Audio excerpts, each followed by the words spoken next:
स्तर के opinion leader होते हैं, जो अपने विचार रखते हैं, हमारे कांग्रेस पार्टी के संगठन के पदाधिकारी, उनसे विस्तृत चर्चा की। और विस्तृत चर्चा करने के बाद आज हमारे शिमला लोकसभा क्षेत्र के प्रत्याशी श्री विनोद सुल्तानपुरी जी, जो यहाँ से है, शिमला पार्लियामेंट के सभी ब्लॉक कांग्रेस कमेटी के अध्यक्ष, जिला कांग्रेस कमेटी के अध्यक्ष, जिला परिषद के सदस्य, पूर्व हमारे विधायक, वर्तमान विधायक, वर्तमान मंत्री, सबकी बैठक प्रदेश अध्यक्ष जिन्हें अभी बुलाई है। तो हमने उस बैठक में चर्चा करेंगे और चर्चा करने के बाद शिमला में, क्योंकि मंडी की रणनीति अलग होगी और शिमला की रणनीति अलग होगी, तो इस सिलसिले में इन बैठकों का दौर चल रहा है। हमारा ये मानना है कि 15 माह में हमारी सरकार ने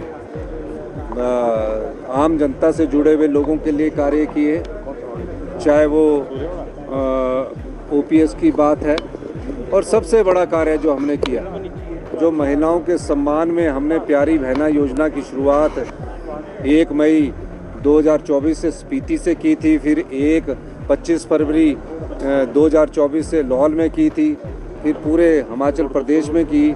उसमें चुनाव आयोग ने जो हमें फॉर्म भरने की अनुमति दी, हम चुनाव आयोग का भी धन्यवाद करना चाहते हैं। और जो भारतीय जनता पार्टी पहले ओपीएस को रुकवाने की कोशिश की, राजस्थान में इनकी सरकार जैसे ही बनी, हमने पहली कैबिनेट में ओपीएस दिया, इन्होंने पहली कैबिनेट में राजस्थान की सरकार ने ओपीएस वापस लेने की नोटिफिकेशन की है। हमने 1500 रुपया अपनी प्यारी बहनों को देने की बात की है। हमने कोई 15 लाख रुपया देने की बात नहीं की थी कि सबके खाते में 15 लाख रुपया जाएंगे। हमने 1500 रुपये देने की बात की है और 1500 रुपया लाहौल स्पीति की सारी बहनों के खातों में चला गया है। और 2,37,000 महिलाओं का, जिनको 1,000 रुपया पेंशन मिलती थी, उनके खाते में भी 1500 रुपया चला गया है। और जो फार्म भरे हैं, हम चुनाव आयोग से ये कहेंगे कि जो हमारी योजना है, ये किसान सम्मान निधि की तरह योजना है, वो सिर्फ 6,000 रुपया देते हैं। हम हमारी प्यारी बहना जो 18 साल से ऊपर की उम्र पार कर चुकी है, उसे साल का 18,000 रुपया दे रहे हैं। ये ऑन गोइंग स्कीम है, इस पर किसी प्रकार की रोक भारतीय जनता पार्टी के कारण नहीं लगनी चाहिए। और भारतीय जनता पार्टी रुकवाने का काम करती है, चाहे वो ओल्ड पेंशन स्कीम है उसको रुकवाने का काम किया, चाहे 1500 रुपया उसको रुकवाने का काम किया, चाहे आपदा में हमें जो स्पेशल रिलीफ पैकेज मिलना था, उसमें तीनों सांसद जो चुनकर गए हुए थे, उसमें हमारे सुरेश कश्यप भी चुनकर गए थे। हम उनसे ये भी पूछना चाहते, जो तीनों सांसद चुनकर गए थे, कि स्पेशल रिलीफ पैकेज को रुकवाने का काम अगर किसी ने किया तो इन भारतीय जनता पार्टी ने किया।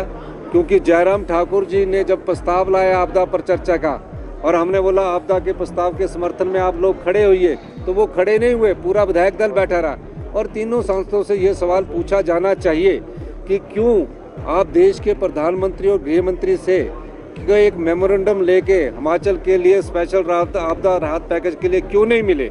इस सवाल का जवाब ये सांसद सुरेश कश्यप दे कि आप ये बताइए, जब प्रदेश की सबसे इतिहास की सबसे बड़ी तबाही का मंजर था, तो सांसद सुरेश कश्यप जी कहाँ छिपे हुए थे?